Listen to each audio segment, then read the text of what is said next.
জায়গা থেকে কি চলে যাবে। তো শ্রেষ্ঠ জাতির কে পরিচালনা করার জন্য আল্লাহ পাক আল্লাহর পক্ষ থেকে একটা কোরআন পাঠাইছে। 1500 বছর পূর্বে আমাদের নবীর মাধ্যমে এই কোরআনটা কি পৃথিবীর জমিনে আল্লাহ পাঠাইছে। এই কোরআন এমন একটা গ্রন্থ, এমন একটা বই, কিতাব, যে কিতাবের মধ্যে ন্যূনতম কোনো কি নাই, ভুল নাই।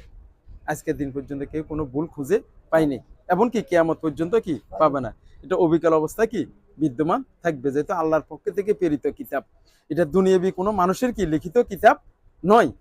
তো এরকম একটা নির্ভুল কিতাব আমার আপনার চলার জন্য আল্লাহ পাক এই পৃথিবীর জমিনে কি প্রেরণ করেছে।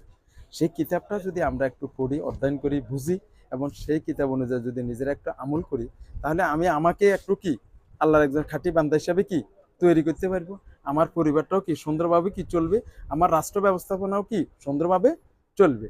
আসলে কোরআন থেকে আমরা দূরে থাকার কারণে আজকে আমি আমার মাঝে, আমার পরিবারের মাঝে, আমার সমাজের মাঝে, আমার রাষ্ট্রের মধ্যে কি শান্তির কোনো কিছু পাই না, সব অশান্তি আর কি অশান্তি।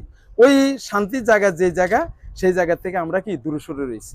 এই জন্য বাংলাদেশ জামাতে ইসলামী নামক এই দলটি চেষ্টা করতেছে মানুষগুলো যাতে কোরআনটা একটু পড়ুক, কোরআনটা একটু বুঝুক এবং কোরআনের নির্দেশনা অনুযায়ী যাতে কি সে নিজেও চলুক এবং সমাজকে চালানোর জন্য কি চেষ্টা করুক।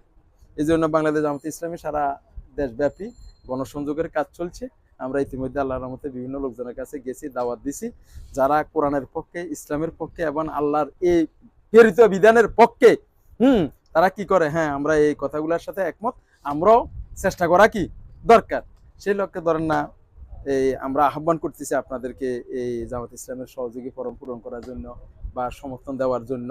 হ্যাঁ, যেহেতু আসলে আমাদের কোনো ব্যক্তির কথা নয়, কোনো ব্যক্তির কর্মসূচি বাস্তবায়ন করার জন্য আমরা কি বাংলাদেশে কি কাজ করি না, আমরা আল্লাহর প্রেরিত বান্দা হিসাবে আল্লাহর পক্ষ থেকে প্রেরিত কিতাবের বাস্তবায়ন করার জন্য কি কাজ করি। লক্ষ্য করছেন কি জানি সারা বাংলাদেশে আলহামদুলিল্লাহ জামাত ইসলাম নামক এই দলটার ভিতরে কোনো কোন্দল নাই, কোনো হিডারি নাই, কোনো মারামি নাই এবং তাদের মাঝে নেতৃত্ব নিয়েও কিনি কোনো ফাটল নাই। খেয়াল করছেন নি? ওই যেহেতু আমরা অনুকরণ করি কোনটা, আল্লাহর কোরআনকে, আল্লাহ রাসূলের রেখে যাওয়া দিনকে। তা আমরাও চাচ্ছি আপনার মতো ব্যক্তি জামাত ইসলামের পতাকা তলায় সামিল হয়ে অন্তত আল্লাহর জমিন, আল্লাহর দিন কায়েম করার জন্য একটু কি চেষ্টা করেন। আমরা চেষ্টার মালিক। আমরা আছি, আমরা তোমরা কবে আছো? তোমার 73-74 সাল আমরা দুটিয়া করি বহু জায়গা আমার জীবনের সাথে তখন তো আমরা করেছিলাম। 73-74 সালে আমরা গণিত অনুষ্ঠান প্রতি মাসে একবার হতো, মাসে 27 আলহামদুলিল্লাহ সবাই ভালো রাখছে, শুকরান। আসলে আল্লাহ পাক আমাদেরকে এই পৃথিবীতে শ্রেষ্ঠ জাতি হিসেবে কি প্রেরণ করেছে। হ্যাঁ, আর শ্রেষ্ঠ জাতিকে পরিচালনা করার জন্য আল্লাহর পক্ষ থেকে আল্লাহ কি দিছে, এটা কিতাব পাঠাইছে। সেই কিতাবের নাম হলো কি আল কোরআন। দেখেন 1500 বছর পূর্বে আমাদের নবীর উপর এই কোরআনটা কি নাজিল হয়েছে।